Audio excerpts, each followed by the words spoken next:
तो दोस्तों, रूस ने यह साबित कर दिया है कि उनसे बड़ा सहयोगी और मित्र भारत का कोई भी नहीं है। क्योंकि दोस्तों, कुछ दिन पहले एक खबर सामने आई थी कि फ्रांस, जिसके साथ भारत ने राफेल फाइटर जेट्स की बड़ी डील फाइनल की थी, वो हमारे साथ इन जेट्स का सोर्स कोड शेयर नहीं कर रहा। यहां तक कि भारत ने अर्जेंटली इसे डिमांड की, लेकिन उसके बावजूद भी यह किसी भी प्रकार का सोर्स कोड राफेल के लिए देने को तैयार नहीं है। इसके बाद भारत विचार करने लगा कि हम फ्रांस के साथ डील को ही तोड़ देंगे। लेकिन आज दोस्तों, फिर से सोर्स कोड की बात सुर्खियों में है और इस बार मामला और भी बड़ा है, क्योंकि इस बार बात हो रही है हमारे पुराने दोस्त रूस की। क्योंकि रूस ने भारत को अपने सुखोई 57 फाइटर जेट के लिए अब तक का सबसे शानदार ऑफर पेश किया है। और ये ऑफर इतना बड़ा है कि इसे गेम चेंजिंग और हिस्ट्री मेकिंग कहा जा रहा है। क्योंकि रूस ने न सिर्फ सुखोई 57 फाइटर जेट ऑफर किया है, बल्कि इसके साथ साथ इसका पूरा सोर्स कोड भी भारत को देने की बात कही है। जी हाँ दोस्तों, आपने सही सुना, पूरा सोर्स कोड भारत को मिलने जा रहा है, और वह रूस जैसे भरोसेमंद देश के हाथों से। और यह खबर पहले की नहीं है, बल्कि हाल फिलहाल की ताजा समय में देखने को मिल रहे हैं। और यही कारण है कि भारत की तो बात छोड़िए, दुनिया भर की इंटरनेशनल डिफेंस मैगजीन्स भी बात को कवर कर रही हैं। तो चलिए, पूरी डेवलपमेंट क्या है वीडियो में समझते हैं, और एग्जैक्टली किस तरीके का ऑफर रूस के द्वारा भारत को दिया जा रहा है, जिससे फ्रांस के हाथों से राफेल की डील पूरी तरह से छूटने के लिए तैयार है। ये सारी जानकारियां इस वीडियो में समझेंगे, लेकिन आगे बढ़ने से पहले इस वीडियो को लाइक करके चैनल को सब्सक्राइब जरूर कर लीजिए, क्योंकि यह आपके लिए तो 1 सेकंड का काम है, लेकिन इससे हमारी काफी बड़ी मदद होती है। दरअसल आज हम बात करने वाले हैं एक ऐसी खबर की जो सुर्खियों में छाई हुई है। ये खबर है भारत और रूस के बीच डिफेंस डील को लेकर, जो ग्लोबल डिफेंस सर्कल्स में टहलका मचा रही है। तो चलिए, बिना देर किए सीधे मुद्दे पर आते हैं। तो देखिए, मुद्दा यह है कि सोर्स कोड को लेकर एक ऐसा विवाद वैश्विक व्यापार मंच पर छिड़ गया है कि एक के बाद एक नए मोड़ इस पर खड़े हो रहे हैं। अब आप सोच रहे होंगे कि ये सोर्स कोड होता क्या है और ये इतना बड़ा मसला क्यों है। तो दोस्तों, किसी भी फाइटर जेट को ऑपरेट करने के लिए, जैसे कि उसे उड़ाना, हथियारों को इंटीग्रेट करना या फिर उसकी पूरी क्षमता का इस्तेमाल करना, इन सब मामलों में उसके सोर्स कोड की जरूरत पड़ती है। एक तरीके से कहे तो ये सोर्स कोड जेट का दिमाग है। इसके बिना जेट की पूरी ताकत का इस्तेमाल करना मुश्किल हो जाता है। हालांकि आमतौर पर कोई भी देश अपने फाइटर जेट का सोर्स कोड किसी दूसरे देश के साथ शेयर नहीं करता। लेकिन रूस ने कहा है कि भारत, तुम हमारे दोस्त हो, हम तुम्हें सुखोई 57 का पूरा सोर्स कोड देंगे। जहां यह पहली बार है कि कोई देश इतने बड़े लेवल पर सोर्स कोड शेयर करने को तैयार हुआ है। अब ये ऑफर कितना बड़ा है, ये समझने के लिए थोड़ा पीछे चलते हैं। रूस पिछले 1.5 साल से भारत को सुखोई 57 ऑफर कर रहा है। पहले उन्होंने कहा था कि अगर हम उनके साथ डील साइन करते हैं तो वो इन जेट्स को मेक इन इंडिया के तहत भारत में बनाएंगे। फिर कुछ महीनों बाद उन्होंने डिस्काउंट की बात की और कहा कि पेमेंट इंडियन रुपए में करना चाहो तो वो भी चलेगा। लेकिन अब दोस्तों, रूस ने सारी हदें पार कर दी। इस बार उन्होंने न सिर्फ make in India, technology transfer और डिस्काउंट का ऑफर दिया, बल्कि सोर्स कोड का एक्सेस भी दे दिया। डिफेंस एक्सपर्ट्स का कहना है कि ऐसा ऑफर आज तक किसी देश ने किसी को नहीं दिया।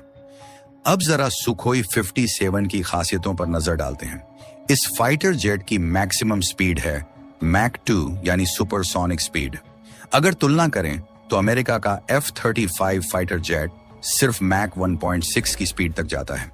सुखोई 57 की पेलोड कैपेसिटी यानी हथियार ले जाने की क्षमता और इसकी मैन्यूवरेबिलिटी भी जबरदस्त है। इसके इंजन, टेक्नोलॉजी और परफॉर्मेंस इसे 5th जनरेशन फाइटर जेट्स में टॉप पर रखते हैं। अब बात करते हैं कि इस ऑफर से भारत को क्या फायदा होगा। तो सबसे बड़ी बात यह है कि अगर हमें सुखोई 57 का सोर्स कोड मिलता है तो हम अपने डिफेंस सिस्टम को और मजबूत कर सकते हैं।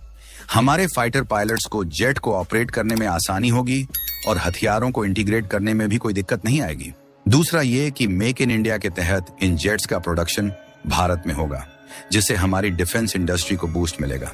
और तीसरा ये कि टेक्नोलॉजी ट्रांसफर से हमारी अपनी एम का यानी कि advanced medium combat aircraft project की टाइमलाइन जो 2034 से 35 की है, उसे और तेज किया जा सकता है। अब जरा दूसरी तरफ भी नजर डालें तो आपको अंतर समझ आएगा। जहां फ्रांस के साथ हमारी राफेल डील को ही लें तो इतनी बड़ी डील के बावजूद फ्रांस ने सोर्स कोड शेयर नहीं किया। उधर अमेरिका तो सोर्स कोड की बात ही छोड़िए, टेक्नोलॉजी ट्रांसफर तक में कंजूसी करता है। यहां तक कि अपने करीबी दोस्तों जैसे यूके, ऑस्ट्रेलिया या जापान को भी वो पूरा सोर्स कोड नहीं देता। सिर्फ इजराइल के साथ ही उसने ऐसा किया है। कुछ रिपोर्ट्स तो ये भी कहती हैं कि अमेरिका अपने F-35 जेट्स में किल स्विच लगाता है ताकि जरूरत पड़ने पर वो जेट्स को रिमोटली डिसेबल कर सके। लेकिन रूस ने भारत के साथ ऐसा कोई खेल नहीं खेला और उन्होंने साफ साफ कहा कि source code, technology, make in India सब भारत का रहेगा। यही नहीं बल्कि कॉस्टिंग की बात करें तो सुखोई 57 की कीमत प्रति यूनिट करीब $40 मिलियन है, जबकि F-35 की कॉस्ट $100 मिलियन के आसपास है। यानी सुखोई 57 लगभग आधी कीमत में मिल रहा है। मेंटेनेंस और लॉजिस्टिक्स की बात करें तो भी सुखोई 57 का खर्चा F-35 से काफी कम है। ऊपर से अमेरिका मेक इन इंडिया या टेक्नोलॉजी ट्रांसफर के लिए तैयार नहीं है। हाल ही में अमेरिका की तरफ से एक और ऑफर आया जिसमें वो कह रहे हैं कि कॉस्ट भारत डिसाइड कर सकता है, लेकिन वो हमारे टेंडर प्रोसेस में हिस्सा नहीं लेना चाहते क्योंकि हमारे टेंडर की शर्त है कि फाइटर जेट्स को मेक इन इंडिया के तहत बनाना होगा।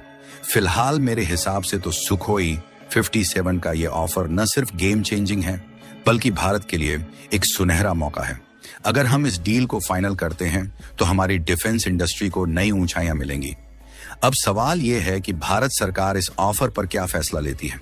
क्या हम रूस के साथ इस डील को आगे बढ़ाएंगे या फिर कोई और रास्ता चुनेंगे, ये तो वक्त बताएगा। अब सवाल यह है कि कुल मिलाकर फुल टेक्नोलॉजी ट्रांसफर और सोर्स कोड के साथ जिस तरीके का ऑफर अब रूस भारत के सामने पेश कर रहा है, ऐसे में एक्सपर्ट का क्या कहना है? तो रिपोर्ट बता रही है कि एक्सपर्ट का कहना है कि जिस तरीके से Su-57 का फुल एक्सेस रूस की तरफ से ऑफर किया जा रहा है, इससे अमेरिका ने भारत के हाथों F-35 को बेचने की सारी उम्मीद को खो दिया है, जिसके लिए अमेरिका का पागलपन देखने लायक था। यहां तक कि नवभारत टाइम्स के एक्सपर्ट ने तो यह बात स्पष्ट की है कि अगर यह Su-57 को लेकर डील होती है तो फ्रांस ने जिस तरीके से भारत को धोखा दिया है, ऐसे में राफेल की डील रद्द हो सकती है। अगर भारत फ्रांस के साथ फाइनल हो रही डील कैंसिल करता है तो इससे फ्रांस का सीधा 63,000 करोड़ रुपए का झटका लगेगा और इसके साथ साथ इस डील के बाद इस राफेल में इस्तेमाल होने वाली जिन मिसाइल और हथियारों को भारत के हाथों फ्रांस आगे चलकर बेचता, उसका भी नुकसान सीधा फ्रांस को झेलना पड़ेगा।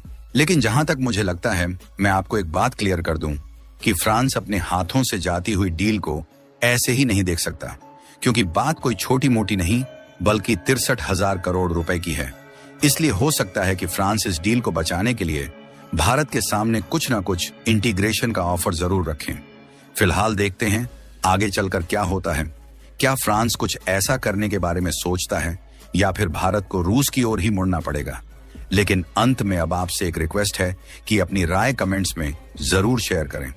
आपको क्या लगता है, भारत को रूस के साथ ये डील करनी चाहिए या नहीं? और इस वीडियो को एक लाइक करके अपने मित्रों तक शेयर जरूर करें ताकि उन्हें भी जानकारी मिल सके। इसी तरह और भी नॉलेजेबल वीडियो देखने के लिए चैनल को सब्सक्राइब करके बेल आइकन को ऑल पर जरूर सेलेक्ट करें। जय श्री राम।